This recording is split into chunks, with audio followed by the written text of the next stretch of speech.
Hi everyone. Everest मेरी शिखर यात्रा में आप लोग पढ़ चुके हैं कि किस तरह से वह बेस कैंप से कैंप 1 कैंप 2 3 तक पहुंच चुकी थी। उसके बाद उससे शिखर कैंप तक 2 घंटे से कम समय में वह शिखर तक पहुंच गई। तो अंगदौर ने पीछे मुड़कर देखा और जो है इससे बचेंद्री पाल से पूछा कि वो थक गई है। तो फिर उन्होंने जवाब दिया कि वह नहीं थकी है, जिससे सुनकर कि अंगदौर जी को बड़ा ही आश्चर्य हुआ और वह खुश भी हुए। उन्होंने कहा कि पहले वाले दल ने शिखर कैंप पहुंचने में 4 घंटे लगाए थे। कितने घंटे लगाए थे? 4 घंटे लगाए थे। और यदि हम इस गति से चलते रहे तो हम शिखर पर दोपहर 1 बजे तक पहुंच जाएंगे। अब उससे आगे लाहाटू हमारे पीछे पीछे आ रहा था। लाहाटू नाम का व्यक्ति जो था वो बचेंद्री पाल के दल के पीछे पीछे जा रहा था। और जब हम दक्षिणी शिखर के नीचे आराम कर रहे थे वह हमारे पास पहुंच गया। जब यह दक्षिणी छोर के नीचे आराम कर रहा था तो वह उसके पास पहुंच गया। थोड़ी थोड़ी चाय पीने के बाद हमने फिर चढ़ाई शुरू की। थोड़ी थोड़ी सी चाय पी और फिर से चढ़ाई शुरू कर दी। लाहाटू एक नायलॉन की रस्सी लाया था। लाहाटू जो था वो एक नायलॉन की रस्सी लाया था, इसलिए अंगदौर जी और मैं रस्सी के सहारे चढ़े, जबकि लाहाटू एक हाथ से रस्सी पकड़े हुए बीच में चला। जो लाहाटू था वो रस्सी को पकड़ करके बीच में चला। उसने रस्सी अपनी सुरक्षा की बजाय हमारे संतुलन के लिए पकड़ी हुई थी। जो लाहाटू थे वह अपनी सुरक्षा के बजाय क्या किया था? बचेंद्री पाल को सुरक्षित करने के लिए वो पकड़ी हुई थी। लाहाटू ने ध्यान दिया कि मैं इन ऊंचाइयों के लिए सामान्यतः आवश्यक 4 लीटर ऑक्सीजन की अपेक्षा लगभग 2.5 लीटर ऑक्सीजन प्रति मिनट की दर से लेकर चढ़ रही थी। जो लाहाटू है उन्होंने अनुभव किया जहां 4 लीटर ऑक्सीजन से काम होता वहां पे ये सिर्फ 2.5 लीटर ऑक्सीजन लेकर के ऊपर चढ़ रही थी। मेरे रेगुलेटर पर जैसे ही उसने ऑक्सीजन की आपूर्ति बढ़ाई मुझे महसूस हुआ कि सपाट और कठिन चढ़ाई भी अब आसान लग रही थी। जब ऑक्सीजन में और ज्यादा ऑक्सीजन का उन्होंने क्या किया, पूर्ति बढ़ाया, तो तब उनको क्या लगने लगा? चढ़ाई आसान लगने लगी। क्यों लगने लगी? तो वहां पे ऑक्सीजन की कमी होती है जिस कारण पैर भी आगे नहीं बढ़ता है। दक्षिणी शिखर के ऊपर हवा की गति बढ़ रही थी। उस ऊंचाई पर तेज हवा के झोंके भूरे बर्फ के कणों को चारों तरफ उड़ा रहे थे, जिससे दृश्य शून्य तक आ गई थी। अनेक बार देखा कि केवल थोड़ी दूर के बाद कोई ऊंची चढ़ाई नहीं है। अनेक बार क्या देखा कि थोड़े दूर बाद कोई भी ऊंची चढ़ाई नहीं है। ढलान एकदम सीधा नीचे चला गया। जो ऊपर से नीचे की ओर ढलान थी तो वो क्या हुआ? एकदम नीचे की ओर चला गया। मेरी सांस मानो रुक गई थी।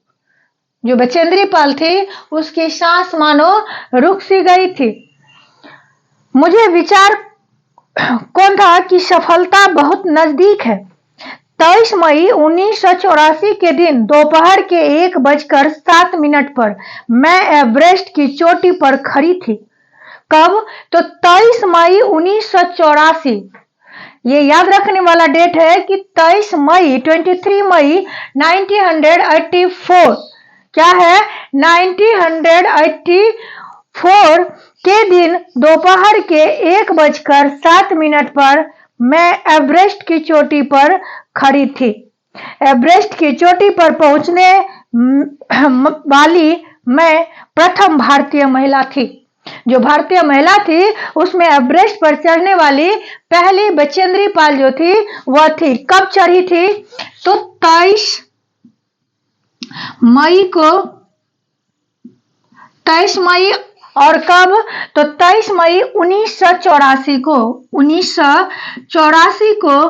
बचेंद्री पाल शिखर पर पहुंच चुकी थी।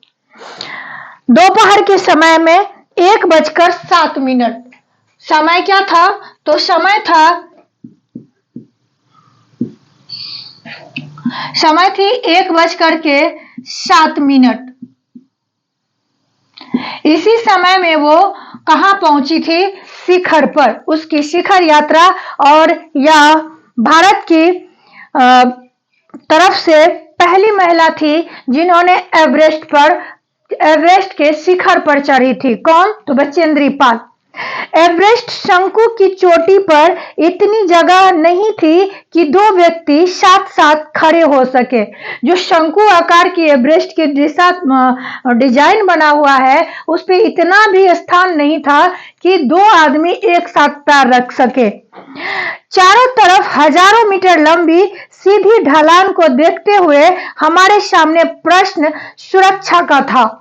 जो वहां पे चारों तरफ ढलान यानी नीचे की तरफ गिरने वाला था, उसको देखते हुए अपने आप को सुरक्षित रखने का क्या प्रश्न था कि कैसे सुरक्षित रखूं, ये प्रश्न उसके पास था।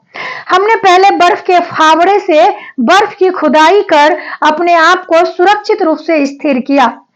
जो बर्फ था उसको हटाया, किससे? फावड़े से बर्फ को हटा करके अपने पैर को रखी और अपने आप को सुरक्षित की, स्थिर की। इसके बाद मैं अपने घुटनों के बल बैठी। जब पैर सुरक्षित हो गया तब बचेंद्री पाल वहां पे अपने घुटनों के बल बैठ गई। बर्फ पर अपने माथे को लगाकर मैंने सागर माथे के ताज का चुम्बन लिया। जो बर्फ था उस पे ये माथे को लगा करके, बर्फ का सागर माथा कहाँ पे जाना जाता है? तो नेपाल में इसे सागर माथा के नाम से जाना जाता है। किस देश में? तो नेपाल में। नेपाल में हिमालय को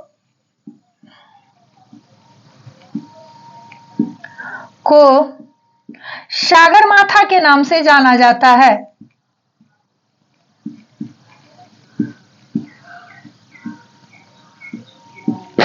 माथा के नाम से जाना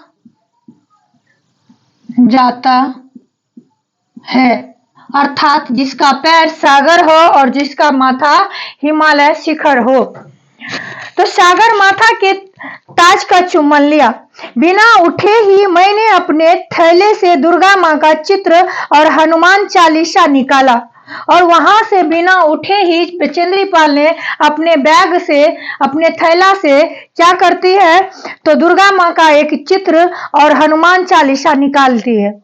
मैंने इनको अपने साथ लाए लाल कपड़े में लपेटे। जो उन्होंने दुर्गा माता और हनुमान चालीसा को लाल कपड़े में लपेट करके लाई थी।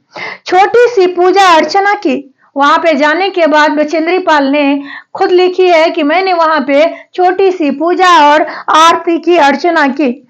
इनको बर्फ में दबा दिया। फिर वो दोनों चीजों को, जो फोटो थी, जो चित्र थी, उनको और जो हनुमान चालीसा, उन दोनों को बर्फ में दबा दी। आनंद के इस क्षण में मुझे अपने माता पिता का ध्यान आया। खुशी की जो ये पल थी, जो कि इतने दिनों से उन्होंने एक प्रयास लगातार करते रही, कितने उनके साथ घटना घटी, उसके बावजूद वो शिखर तक पहुंच गई। तो इसीलिए कहा जाता है जहां चाह वहां राह। सिर्फ चाह से राह नहीं होता है, उसके प्रति क्या करना होता है? लगनशील बनना पड़ता है। तो ये आखिरकार पहुंच जाती है। तो उनको उस समय में अपने माता पिता की याद आती है। जैसे मैं उठी, मैंने अपने हाथ जोड़े और मैं अपने रज्जू नेता अंगदौड़ जी के प्रति आदर भाव से झुकी। जो इसके नेता थे, जो लीड करते थे, उसके प्रति ये बड़े ही मान सम्मान के साथ उसके सामने झुक गई। अंगदौड़ जी जिन्होंने मुझे प्रोत्साहित किया, जिन्होंने इसको ये प्रोत्साहित किया कि तुम कर सकती हो, तुम चढ़ सकती हो, और मुझे लक्ष्य तक पहुंचाया। उसे रास्ते में हिम्मत को टूटने नहीं दिया और मंजिल तक पहुंचाया। मैंने उन्हें बिना ऑक्सीजन के एवरेस्ट की दूसरी चढ़ाई चढ़ने पर बधाई भी दी। बिना ऑक्सीजन के एवरेस्ट की दूसरी चढ़ाई पर क्या की, इन्होंने उसे बधाई भी दी ओंगदौर जी को। उन्होंने मुझे गले से लगाया और मेरे कानों में फुसफुसाया, दीदी तुमने अच्छी चढ़ाई की, मैं बहुत प्रसन्न हूँ। और ओंगदौर जी ने भी उन्हें क्या किया, बोला कि तुमने बहुत अच्छा चढ़ाई की और मैं इसलिए बहुत खुश हूँ, प्रसन्न हूँ।